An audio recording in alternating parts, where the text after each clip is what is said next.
guys, and welcome back to my channel. So in today's video we're going to do a little bit of a chit chat, get ready with me. We're going to talk about, you know, friendships and the biblical aspect of like fake friendships and how God warned us about these phony people in the Bible. And we're going to be talking about like relationships and when's the right time to leave a relationship. And we're going to talk about, well, you're going to see me struggling to do my hair. So yes, if you're interested in those things above, just continue to watch, guys, and I'll see you very soon. I love you so much. Make sure you like, comment and subscribe. Go to the video and enjoy.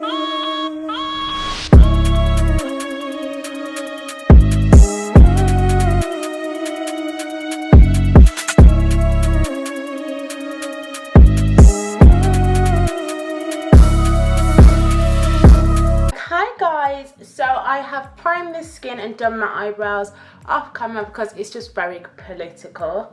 Obviously I'm doing makeup, so you're gonna notice this nail, I bit it off and I need infills, but have mercy on me, guys, have mercy, you know.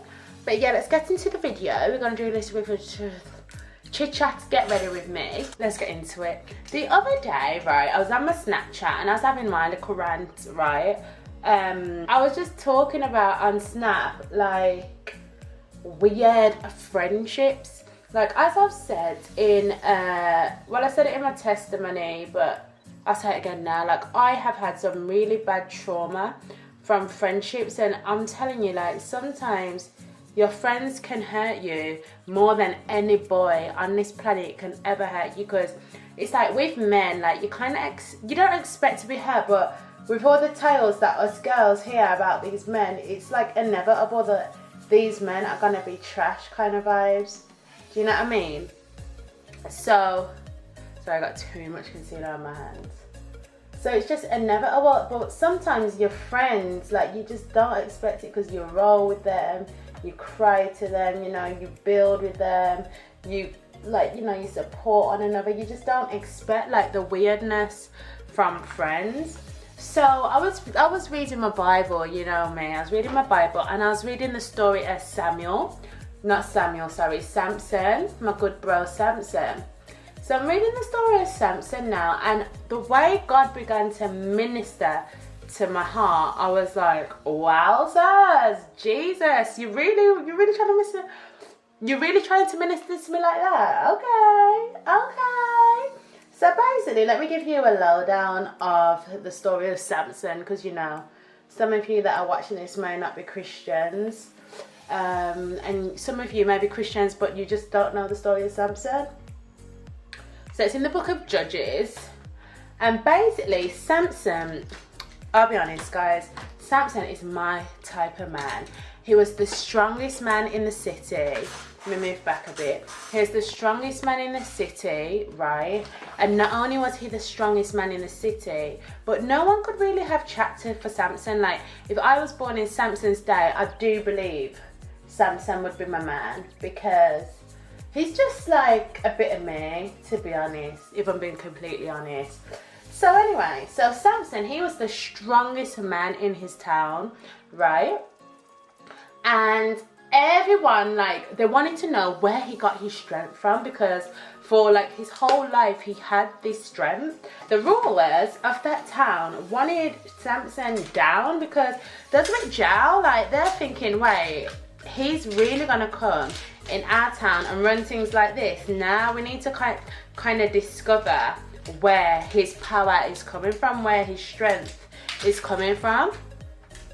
But obviously they knew they had to use a little bit, they had to be wise about it. Like, they couldn't go and stick it on Samson because, as I said, he's the strongest man in the town. You're not sticking it on no one kind of vibes. Samson will bad up all or no. So they couldn't go and stick it on Samson. So what did they do? They used a girl, they used his weakness. So that's where Delilah comes into this, right? So Delilah went, right, and she posed as Samson's girlfriend. Like, they got in a relationship. Samson was pretty besottled by Delilah, right? And then, so Delilah got in a relationship with Samson, guys, and listen to this. as she got in a relationship and she's seen he started to trust her a little bit, she'll be like, oh, Samson, where'd you get your power from, babe? Babe, like, I want to know more about you. Where'd you get your power from? Samson, he had a bit of discernment in the beginning, so he weren't trying to tell Delilah. There was 3 different times that he lied to Delilah, right? But as time went on and he fell for her more and more and more, Delilah was like, babe, if you love me, why don't you trust me? If you love me, why can't you just tell me this one thing? You're meant to love me. We're meant to be man and wife, you know, even though she weren't married, because we don't marry a girl like Delilah. But they weren't married, but she's like, if you love me, you say you love me, but you're not telling me like what your power is, and it's upsetting me and the homies. Do you know what I mean? It's upsetting us. This is not what it says in the actual Bible. This is my interpretation. Just remember that one. So she's like, it's upsetting. Like, you're meant to love me, but you can't even tell me your power. So Samson, after lying to her, well, joking with her 3 times, he told her, been whipped.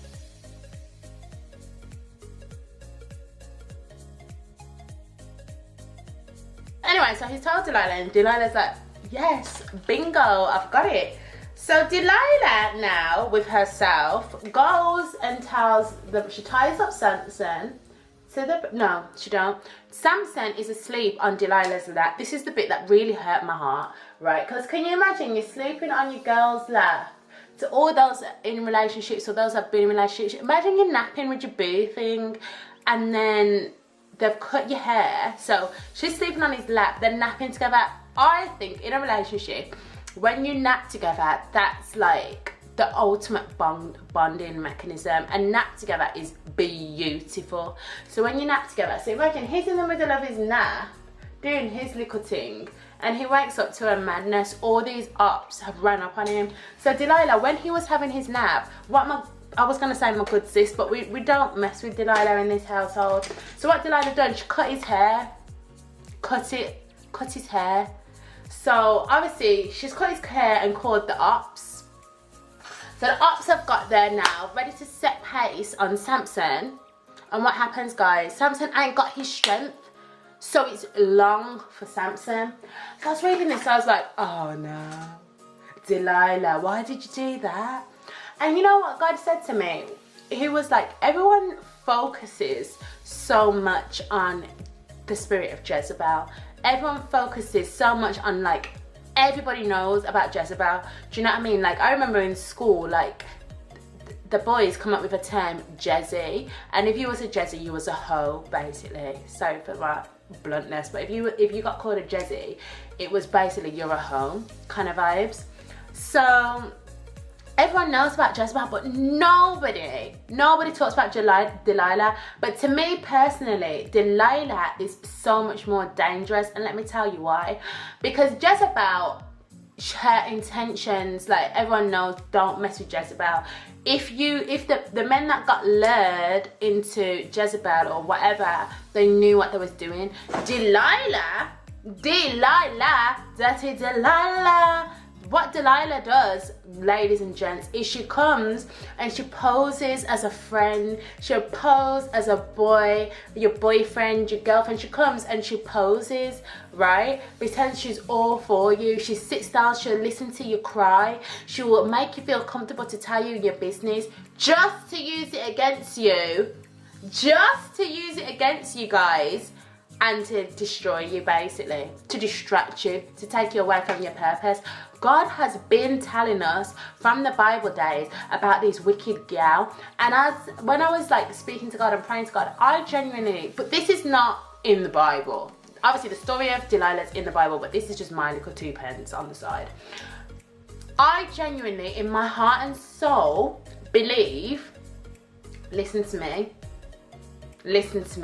I genuinely, in my heart and soul, believe that there are many Delilahs walking about, like, just out here, just doing the absolute most, out here really trying to gravitate to you, to stick to you, just to distract you.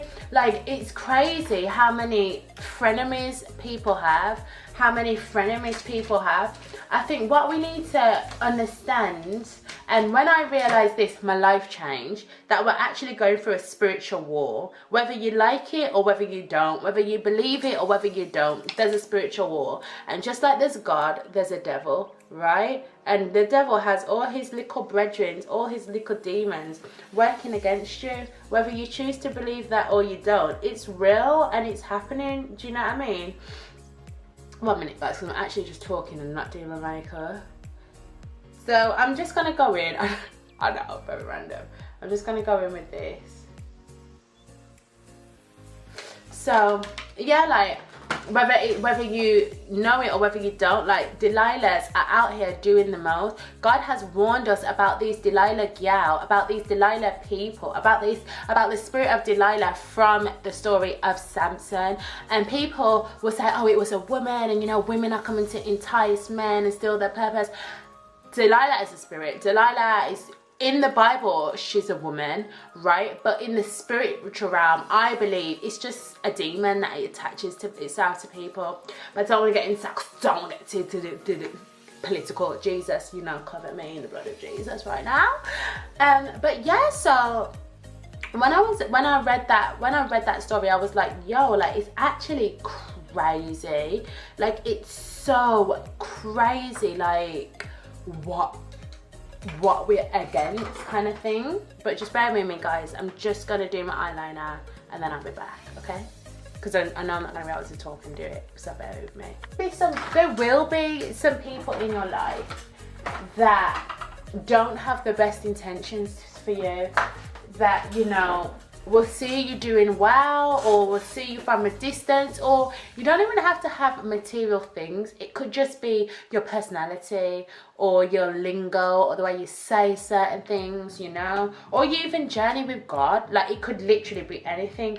But there'll be people in your life that see that you have something special and will literally just cling on to you to try and find out what that is, and trying to distract you from your purpose, your God-given purpose. And you just have to be prayed up, man. I was saying this on my Snapchat the other day. You actually have to be prayed up, because people are wicked. Like, it's not even people that are wicked, because, you know, the Bible does say we don't fight against flesh and blood, but, you know, the people that are used by the devil are wicked, and they actually won't stop at nothing. Like, they actually won't stop at nothing. They'll just continue on and on and on until, you know, that's like, they think they've bled you dry. So you just gotta be careful, man. You just gotta have that discernment. Do you know what I mean? And that's not with just relations. Like, I mean, yeah, it's not just with the relationships, because obviously Samson and Delilah was in a romantic relationship, wasn't there? So it's not even in relationships, it's in friendships, it's with everything. Like, that Delilah can come in any form, so we actually have to renounce her and rebuke her. Do you know what I mean? And another thing I was thinking about, guys, is like, you know, when it comes, like, a girl DM'd me on Instagram and she was like, you know, I'm literally, like, I've been on and off with this boy for years, and, you know, like, I genuinely love him, but he don't know how to treat me right. And she was like, when I watch your YouTube videos, like, it sounds like you was in a similar situation. Yeah. And baby girl, we actually are not dealing with these men and their, like, psychotic selves in this day and age. Like, you literally, you see what it is for me? As soon as I stopped romanticizing that relationship, and as soon as I stepped back, I seen what it was, and I literally carried that relationship on my back, on my own. Like, I carried the two of us. Do you know what I mean? And when I did that, it was like, and don't get me wrong, like, as a human being, there was times when I missed my ex, and sometimes I just want to just talk to him and try and, like, work things out, because when you're with someone for so long, like, that turns into your comfort zone, and that turns into like all you know type of vibes. Do you know what I mean? But when I actually deeped it, like I remember vividly, I was brushing my teeth, right? And a thought just come across my head, like something he'd done when we was like 17. Something he'd done, and I was like, that was so cute. Oh, I was like, that's so cute. I actually miss him, right? And then God just checked me, and he says, okay, Aaliyah, since you're gonna romanticize it, it's time to hurt your feelings now. What do you actually miss? Sorry, like God was like, name me one like way that relationship helped you, one way that relationship uplifted you or helped you grow into a person. And don't get me wrong, I think I learned everything I know about men, relationships, and my wisdom now come from that relationship, you know. But in the same breath, like that's all I left that relationship with, wisdom. Like I was sat there while I was stood there, and I was brushing my teeth, and I was thinking, what did I actually take from that relationship? Like what was like one amazing thing that he actually done for me? And I couldn't think of one, and I was thinking, nah, like I'm tripping, maybe I forgot, you know, like what is one thing that he actually done for me? And guys, like there's actually nothing. Like, don't sometimes as women, what I'm trying to say is sometimes as women we really do over glamorize, and we really do romanticize. Like we just remember the good things, or remember the one time that made us smile. But then if you look deeper, like I want every female that's in a weird situation to just deep this, like what is actually, like what does he actually do for you? And that don't mean financially, that could be emotionally, mentally. What does he do to you? You have to really think to yourself, like, what am I even gaining from this relationship? Like, what is the point? And I feel like that is why in my heart I'm actually prepared to wait for my next relationship, because I don't want to do another 5 years, 7 years, 10 years, and even probably get married to someone and then come out of nothing, come out of the relationship empty and having to find myself and having to rebuild myself. Do you know what I mean? I feel like sometimes us girls, we'd rather stick to the demon that we know than be on our own, or then, you know, just chill out or just meet someone else kind of vibes. But like what God has honestly said to me is I cannot be with a man that don't know God. I can't be with a man that doesn't have a relationship with God, because if he don't communicate with God, how's he ever going to look after me? Like he's actually not. The standard, if he is not God-fearing, he cannot take care of my emotions. Do you know what I mean? He'll be looking at, male pride is dangerous. If he's not God-fearing, he'll be looking at me like, and that's why as much as I love the hood boys, as much as I used to love the gunmen, I don't want it. I actually don't want it, because I've learnt my lesson. I have learnt my lesson. So to all you females out there, you know, you may be, you know, in a situationship, in an entanglement, and you just literally don't know like how like what's the best move for you to move forward. But honestly, stop. I would say to yourself, do two things. Ask yourself, like, what is actually happening? Like, what am I actually gaining from this situation? Do you know what I mean? Because if I would have asked myself that back in maybe 2013, I would have saved myself a lot of time. We move, you know, I want us all to be like bossed up females. Do you know what I mean? Not worrying about these little men or their issues or their problems, because do we actually have the time, patience and energy? We do not. We actually don't. We got things to do. Like, I'm in a space where I'm just ready to enjoy, to really just enjoy my life. Also guys, I think this will be the last topic. So I just found on my Instagram, like so many people view my story on like fake accounts, or sometimes I just see like the odd person in my Insta story, and I'm just like, Normally I'm just like, do you know what, if they want to pre, let them pre, like, I'm not that bothered. But the preemie, but I had an epiphany the other day when I was coming out of the gym. And I basically was just like to myself, do you know what, like, why am I letting these weirdos pre me for free? Like, you don't follow me, you don't even like me as a human being, but you don't miss nothing that I'm doing. Do you know what I mean? Like, why am I letting you pre me for free? Like, no, I'm gonna make you preen a little bit harder. So I went and I literally just blocked so many people. And yeah, man, like, it's just like, honey, it's like, you don't need to do that. You don't need to do that. You don't need to do that. You know, so I blocked so many people, and before I was like, I don't want to block them because I don't want them to think that I care about them that much to block them, kind of vibes. But then I was just like, do I even care what they think? I don't. Do you know what I mean? I know why I'm blocking you, and that's all that matters. So I blocked so many people, guys. Because at the end of the day, I don't think you can be out here just preying me for free, because you actually cannot. And that's on what? That's on period. Thanks for watching my video, guys. I hope you enjoyed this look. You know, look at my parting. I haven't mastered baby hairs, but you know, it's a journey. It's a journey. Well,